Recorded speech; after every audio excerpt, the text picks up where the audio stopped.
국가고시 의료법 출제 범위 요약 정리 공부하고 있고요. 이제 마지막 4번, 5번 문제 한번 살펴보도록 하겠습니다. 네 번째는 의료법인 및 의료기관에 대해서 언급을 하겠다고 했고요. 연속해서 이제 다섯 번째는 의료기관 인증, 환자의 진료 의사 선택 등을 제시하고 있습니다. 네 번째 항목 먼저 살펴볼게요. 자, 의료법인 및 의료기관 개설에서는 이제 노골적으로 암기해야 될 부분들이 있습니다. 의료기관의 개설을 먼저 볼게요. 의료기관 개설이 더 선행하고 있는 의료법이기 때문에 제33조 개설 등 우선 대전제는 의료인은 이 법에 따른 의료기관을 개설하지 아니하고는 의료업을 할 수 없습니다. 보기에서 간략하게 제시를 하는 경우 의료인은 의료기관을 개설하지 아니하고는 의료업을 할 수 없다라고 표기를 하기도 합니다. 그 역시도 맞는 말입니다.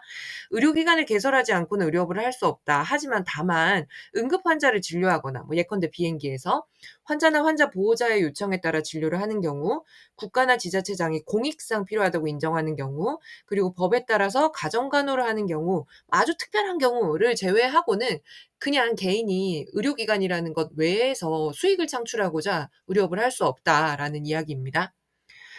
자, 그리고 다음 각 후에 어느 하나에 해당하는 자가 아니면 의료기관을 개설할 수 없다라고 해서 좀 원초적인 문제 같은 경우에는 의사가 개설할 수 있는 의료기관의 종류는 뭔가요? 의사는 치과병원 개설할 수 없죠. 그쵸? 치과의사는 치과병원과 치과의원을 개설할 수 있고, 한의사는 한방병원, 요양병원, 한의원을 개설할 수 있죠. 의사가 의과의사라고 하죠. 의과의사가 가장 개설할 수 있는 종목이 좀 많은 편이죠. 조산사는 조산원만 개설할 수 있다. 그리고 조산원에서 하나 더 기억하셔야 될 거는 조산사는 조산원을 개설할 때 반드시 지도의사를 두도록 하고 있죠. 본인이 알아서 다 하는 게 아니라 지도해 줄 수 있는 산부인과 의사를 한 명 끼고 조산원을 개설해야 합니다.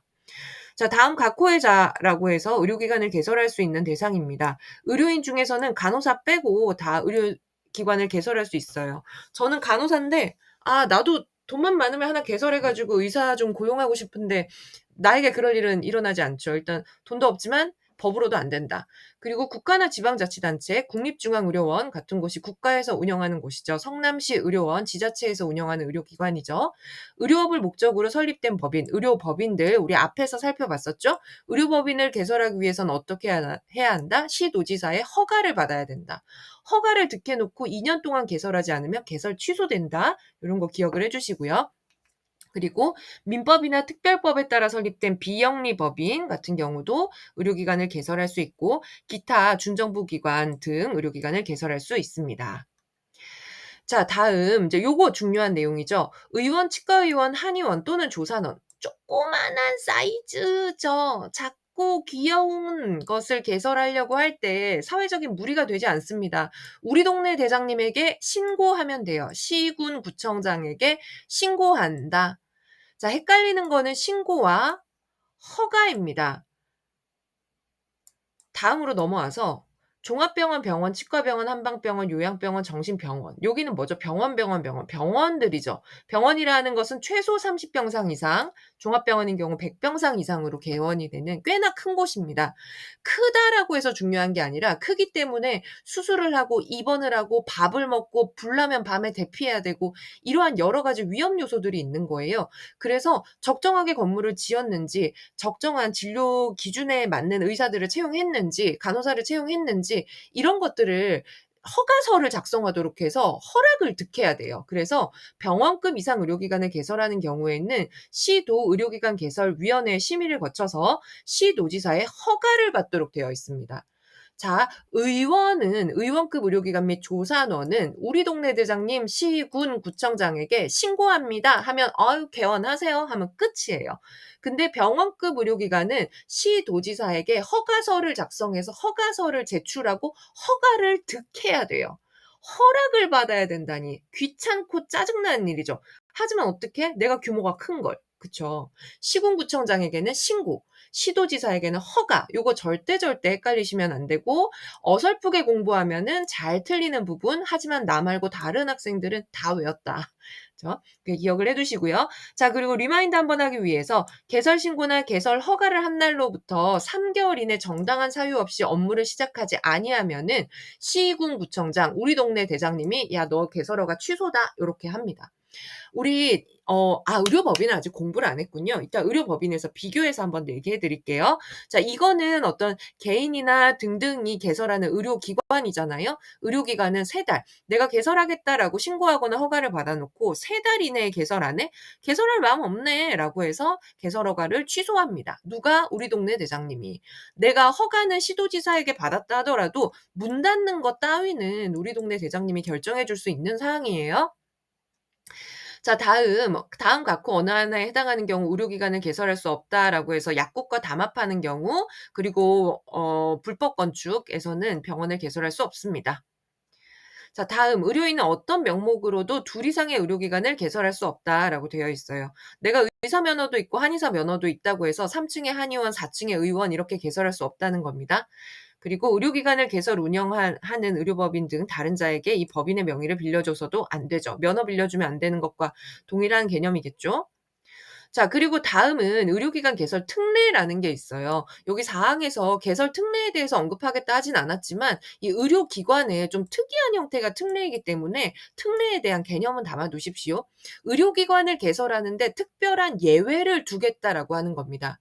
의료기관은 비영리 기관만 개설을 할 수 있었잖아요. 그러니까 의료인, 간호사를 제외한 의료인, 그리고 국가 지방자치단체, 비영리 법인에서 의료기관을 개설할 수 있었는데 개설의 특별한 예외로 영리기관에서도 그 소속 직원이나 종업원, 그리고 그 밖의 구성원, 그리고 직업의 직원들의 가족의 건강 관리를 위해서 부속 의료기관을 개설할 수 있어요.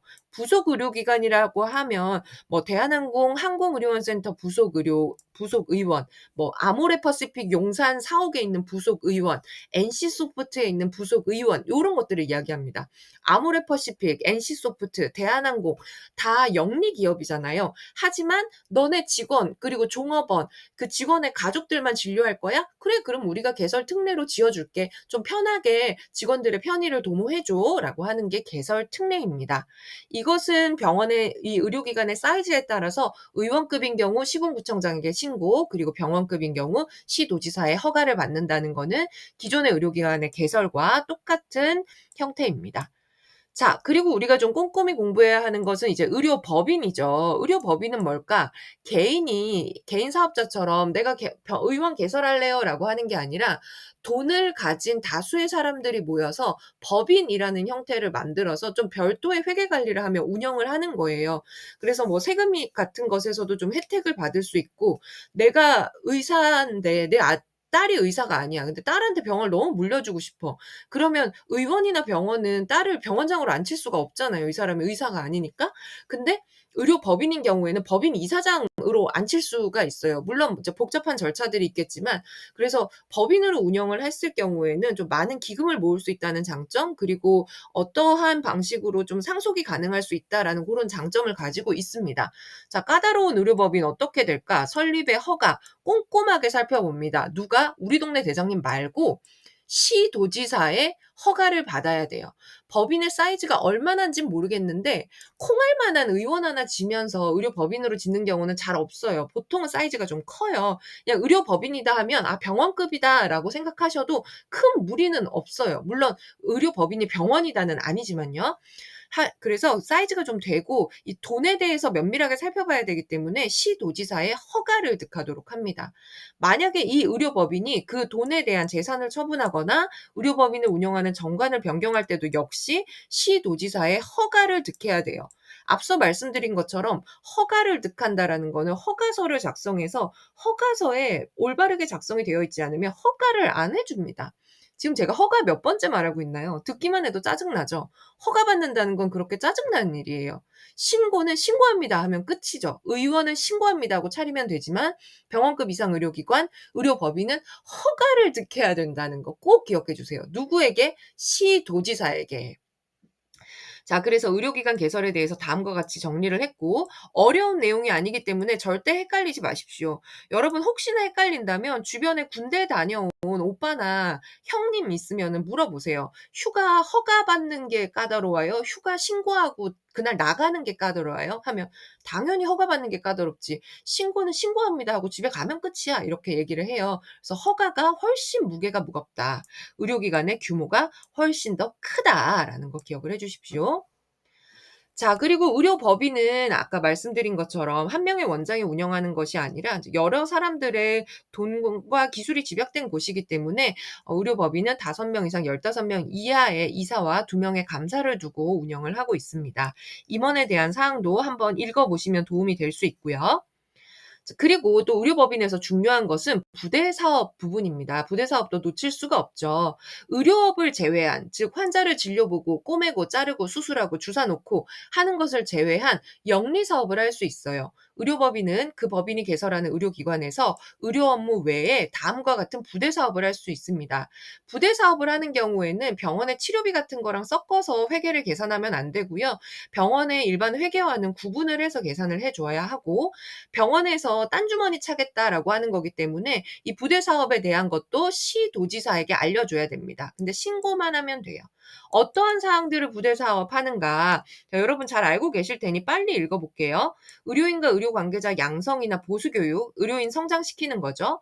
의료나 의학에 관한 조사 연구, 그리고 노인복지시설을 설치 운영하는 거, 장례식장을 설치 운영하는 거, 병원의 부설 주차장 운영하는 거, 그리고 우리 병원에 적합한 의료정보 시스템을 개발 운영하는 것들, 그리고 병원의 음식점, 이용업, 미용실, 요런 것들, 환자의 편의를 위해서 운영하는 시설들에 대해서 부대 사업을 운영할 수 있습니다. 조금 더 깊이 들어가자면 4번, 5번, 7번. 다시 말해서 사람이 죽고 사는 거와 관련이 없는 이미 죽어버린 장례식장, 죽은 사람 만나러 오는 주차장, 그리고 음식점, 미용실 이런 것들은 위탁 운영할 수 있어요. 다른 데 줄 수 있다는 거죠. 근데 의료와 조금이라도 연결되어 있는 것들 있죠. 의료인 양성이나 보수교육, 의료에 관한 조사 연구, 노인 의료복지시설, 노인이 죽고 나서 장례식장은 위탁이 가능해요. 근데 노인 의료복지시설은 위탁 안 돼요. 그리고 의료정보 시스템 개발하는 거는 본인이 의료법인이 직접 운영을 해야 되고, 그 외에 장례식장, 부설주차장, 식당 요런 거는 위탁이 가능하다. 요거까지 좀 구분해서 외워 주십시오. 자, 부대 사업에서 시행규칙, 의료법 시행규칙 제60조에서도 기타 등등등 가능한 것에서 좀 자세하게 내보내고 있는 것들이 있습니다. 한번 읽어보시고, 여기서 좀 특이한 거는 식품 판매업 할 수 있는데요. 그중에서 건기식은 팔 수 없어요. 예를 들면 이런 느낌이에요, 여러분. 내가 서울대학교 병원 본원에서 진료를 받고 지하를 내려가다가 간암 환자에게 좋은 사과즙 막 이렇게 좀 팔면, 야, 이거 서울대에서 파는 사과즙이다 이러면서 사지 않겠어요? 그게 말이 맞나요? 말이 안 되는 소리죠. 그쵸? 사과즙이 어떻게 간암에 도움이 되겠습니까? 물론 먹으면 좋겠죠. 기분이 좋겠지. 하지만 간암 치료에는 도움이 안 돼. 근데 환자들은 서울대 지하에서 사면 '이거 서울대에서 파는 거야.'라고 착각하고 좋은 효용이라고 오인할 수 있거든요. 그래서 건강기능식품 판매업은 부대 사업에서 제외가 됩니다. 자, 의료법인에 대해서 설립허가 취소 어떻게 되는가? 보건복지부 장관이 의료법인을 투명하게 운영하지 못하는 경우에 보건복지부 장관 또는 시도지사가 설립허가를 취소하고 있습니다. 정관으로 정해놓은 사업이 아닐 때, 그리고 설립하겠다고 해놓고 2년 안에 개설하지 않았을 때, 그리고 기타 등등에 의해서 개설허가 등을 취소하거나 시도지사가 감독을 했을 때 명령을 위반하거나 부대사업 외에 별다른 다른 부대사업을 해서 돈 버는데 환장했어. 이러면은 설립허가를 취소시켜요. 누가? 시군구청장 아니에요. 이때는 좀 규모가 크죠. 보건복지부 장관 또는 시도지사가 취소를 시킵니다. 자, 의료기관 설립허가 취소에 대해서 비교해서 기억을 해야겠죠? 일반 의료기관 같은 경우에는 의원이나 병원 상관없이 설립 신청과 허가를 받은 후에 3개월 이내에 정당한 사유 없이 개설했어? 그럼 너 개설할 생각 없구나 라고 해서 시군구청장에 의해서 설립허가가 취소되고요. 의료법인 같은 경우에는 좀 많은 돈과 사람과 제도가 모여야 되는 거기 때문에 개설하는데 좀 더 시간이 걸릴 수 있습니다. 따라서 설립된 후 2년 안에 개설하지 않은 경우 보건복지부 장관과 시도지사가 설립허가를 취소하도록 되어 있어요. 구구절절히 기억하실 필요는 없습니다. 다만 아주 악질의 출제자가 시험 문제를 출제한다면 의료법인의 경우 3개월 이내에 의료기관을 개설하지 않으면 설립허가를 취소한다. 이런 식으로 바꿔서 낼 수 있어요. 이 일반 의료기관과 의료법인의 설립허가 취소 기준에 대해서. 그래서 각각의 기준들을 기억해 주십시오. 동네에 있는 그냥 병원이야. 요런 거는 3개월이야. 근데 여러 가지 기금이 모인 의료법인은 2년 동안 우물쭈물 하도록 봐준다는 거예요. 자, 문제 한번 풀어보겠습니다. 의료법상 의료기관의 개설 및 운영에 관한 설명으로 옳은 것은 무엇인가? 의료법인의 개설 시 시군 구청장의 허가를 받는다? 맞았나요? 아니죠. 의료법인은 돈 냄새 나는 거였죠? 시도지사의 허가였죠. 의료기관 개설 특례에 따른 의원 개설 시 시군 구청장의 허가를 받는다. 시군 구청장까지는 맞았어요. 근데 허가 아니죠. 신고합니다 하면 돼요. 의료기관 개설 후 정당한 사유 없이 2년? 너무 길죠? 3개월이었죠. 기억나시나요? 의료법인은 노인 의료복지시설, 장례식장, 주차장 등을 위탁 운영할 수 있다. 위탁할 수 없어요. 노인 의료복지시설을 노인 스스로 돌봐야 되겠죠. 그쵸? 그래서 요게 이것만 빠지는 항목입니다. 의료법인은 설립허가 후 2년 이내 의료법인을 개설하지 않으면 설립허가가 취소된다. 요거 맞죠? 정답은 5번이지요. 그쵸? 이거 문제 이렇게까지 절대 어렵게 안 나옵니다. 하지만 앞서 말씀드렸듯이 이 정도 문제 풀어낼 수 있으면 여러분 다른 문제도 충분히 풀어내실 수 있어요.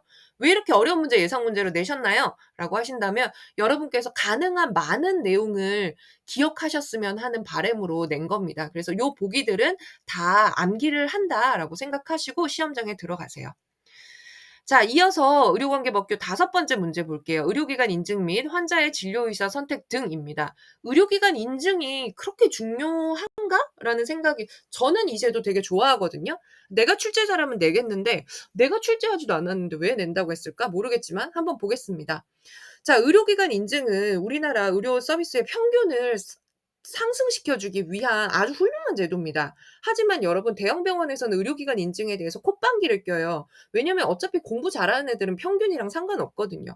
세브란스 아산병원 의료기관 인증제도 별로 필요 없습니다. 근데 수많은 병원급 의료기관은 의료기관 인증 제도를 통해서 평균을 상승시킬 수 있어요. 그래서 보건복지부 장관이 주체자가 누구다? 보건복지부 장관이 의료의 질과 환자 안전 요 두 가지가 키워드예요. 의료의 질, 환자 안전의 수준을 높이기 위해서 누구를 대상으로?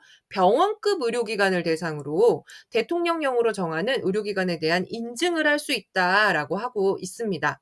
인증은 돈이 많이 들어요. 그래서 꼭 해야 되는 게 아니에요. 꼭 해야 되는 사람들은 누구냐면요.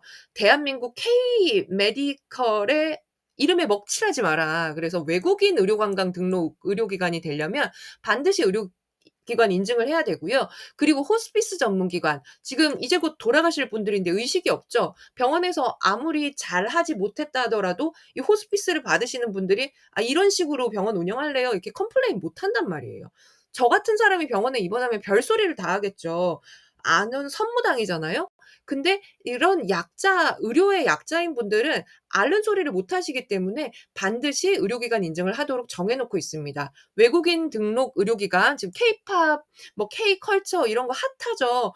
보기 낸다면 충분히 낼 수 있을 것 같아요. 의료기관 필수 인증 대상으로 옳은 것은 옳지 않은 것은 이런 식으로요. 자, 그리고 제58조 4항의 의료기관 인증의 신청 및 평가에서는 요양병원의 장이라고도 표기가 되어 있습니다. 즉 다시 정리해서 의료법에 의한 의료기관 인증 필수 신청 대상은 외국인 의료 관광을 희망하는 의료기관, 그리고 호스피스 전문기관, 그리고 요양병원이 필수 신청 대상에 포함이 되어 있고요. 2020년도에 정신병원은 빠졌어요. 틀린 보기로 정신병원 낼 수 있어요. 틀린 보기로 정신병원 내면은 그거 아닌 거를 골라내 주셔야 돼요. 요양병원까지만 포함이 됩니다. 그리고 레벨업을 위한 선택이라는 표현은요. 우리 병원이 종합병원인데 상급 종합병원 신청을 하고 싶어. 우리 병원이 병원인데 전문병원 신청을 하고 싶어라고 한다면 이 신청을 통과하기 위해서는 반드시 의료기관 인증을 받도록 되어 있어요. 그래서 병원급 의료기관에서 의료기관 인증을 받는 경우는 좀 퍼센트가 낮아요. 그럼에도 불구하고 전문 병원을 신청하는 기관들은 의료기관 인증을 수행하고 있습니다. 자, 의료기관 인증을 하기 위해서 보건복지부 장관은 보건복지부 장관 소속으로 의료기관 인증위원회라는 것을 만들어서 운영하고요. 위원장은 보건복지부 차관이고 위원은 위원장 포함 15인 이내 위원으로 구성되어서 양질의 의료기관 인증을 운영하기 위한 제도를 만들어 가고 있습니다. 의료기관 인증에서는 뭘 살펴볼까? 아주 맘씨가 좋은 출제위원이라면 다음 중 의료기관 인증 기준으로 옳지 않은 것은 이라고 해서 5개의 보기를 낼 거고 이 중에 틀린 보기로 직원 만족도 요런 보기를 틀린 보기로 잘 냅니다. 환자 만족도만 포함되어 있고 직원 만족도는 포함이 안 되어 있죠. 그쵸? 의료기관 인증 기준에 포함이 되어 있지 않은 것들이 직원의 만족도라든지 병원의 경영 평가와 관련된 내용들, 뭐 회계 관리 운영 이런 것들은 인증 기준에 포함되어 있지 않습니다. 인증은 환자 안전과 의료의 질 이 두 가지만 보고 있어요. 자, 인증 등급은 인증 통과죠. 그리고 조건부 인증 재시험입니다. 불인증 탈락으로 구분을 해요. 한 번 인증받으면 유효기간은 4년입니다. 4년이라는 숫자 기억해 주셔야 되겠죠. 자, 여러분 전문병원 평가, 상급종합병원 평가의 기간, 그리고 인증 유효기간의 기간 서로 다르지만 다른 연도 잘 기억해 주시고요. 만약에 조건부 인증을 받았다 하면은 조건부 인증 존내가 아니라 조건부 인증 유효기간 1년 안에 다시 준비해서 재시험 봐야 됩니다. 통상 인증 준비하는데 1년 이상 걸려요. 근데 재인증 받으려면 준비만 2년 하는 거예요. 정말 싫어요. 절대 이런 일은 있어서는 안 됩니다. 한 번에 인증받고 4년 가야 돼요. 4년 가도 2 년에 한 번 중간 평가 해 줘야 돼서 어차피 짜증 나는 건 마찬가지거든요. 인증 너무 싫지만 왜 짜증이 나겠습니까? 힘들고 좋은 제도니까 짜증이 나는 거죠. 짜증 나도 해야죠. 국시 공부 짜증 나지만 해야죠. 여러분 합격할 거니까. 그쵸? 자, 인증을 받았는데 우리 병원 보고 "와 재인증 받으래." 그러면 짜증 나죠. 그러면 인증 결과 통보받은 30일 이내에 이의 신청하면 됩니다. 자, 다음은 이제 마지막입니다. 환자의 진료 의사 선택. 왜 이게 갑자기 있는지 모르겠지만 아마도 제가 추정키로 이렇게 보기가 꽤나 긴 객관식 문제를 내면서 '한 줄의 보기로 이걸 넣지 않았을까?'라고 생각을 좀 하고 있어요. 환자 진료 의사 선택할 수 있죠. 옛날에는 옛날 옛적에는 제가 젊었을 때 출제위원이 젊었을 때는 진료 의사를 선택하면 선택 진료비라고 해서 뭐 5만 원, 10만 원 정도 돈을 더 내게 했어요. 근데 그런 걸 없앴습니다. 없애 가지고 진료의사는 자유롭게 선택할 수 있다라고 되어 있어요. 스케줄만 맞으면 뭐 누구한테라도 뭐 용왕 신한테라도 진료받을 수 있습니다. 그리고 당연히 이렇게 진료의사를 선택하는 경우 추가 비용을 받을 수 없다라고 표기하고 있습니다. 뭐 맞는 보기 내지는 틀린 보기로 내겠죠. 추가 비용을 뭐 청구할 수 있다 이런 식으로. 근데 할 수 없습니다. 자, 제58 조의 10 의료기관 인증의 취소인 경우에 거짓말로 인증받은 경우 인증 취소할 수 있고요. 한 번 탈락되면은 취소된 날부터 1년 이내에 인증 신청할 수 없어요. 반성하고 잘 준비한 다음에 신청해야겠죠? 자, 문제 한번 풀어보겠습니다. 아이고, 답을 같이 넣어버렸네요. 자, 예상 문제 5번 의료법상 의료기관 인증에 대한 설명으로 옳은 것은 요양병원, 정신병원은 의료기관 인증 필수 대상이다. 아니죠. 정신병원 2020년에 빠졌다고 했죠. 인증의 유효기간은 3년이다. 아니죠. 인증의 유효기간은 4년이죠.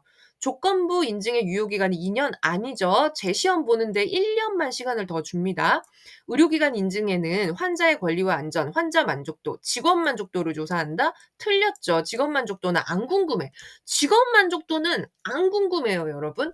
의료기관 인증은 누가 주관한다? 보건복지부 장관이 주관한다. 하지만 본인이 일을 다 할 수 없기 때문에 의료기관 인증 평가원에다가 위임을 할 수 있다라고 되어 있죠. 그래서 답은 5 번이었습니다. 자, 여러분 여기까지 우리 2025년 보건의료정보사 국가고시 의료법에서 의료법 20문제 나오죠. 20문제 중에 가장 이제 중요한 부분을 차지하고 있는 의료관계 법규에서 의료법 5문제를 같이 좀 출제 범위에 따라서 요약 정리를 같이 해 봤습니다. 공부해 보신 분들은 알겠지만 의료관계 법규에서 의료법이 제일 어렵고 나머지는 그래도 할 만해요. 나머지 과목들도 제가 차차 조만간 업로드를 하겠으니 같이 힘내서 공부하시고 공부한 만큼 잘 맞추시고 잘 못 맞추겠는 거는 찍어서 맞추시고 어쨌든가 맞추셔 가지고 꼭 합격하시고 절대 의료관계 법규 때문에 과락하거나 평균이 떨어지는 일을 없기를 같이 기원하고 응원하겠습니다. 그리고 여러분의 합격 미리 축하드릴게요. 고생하셨습니다.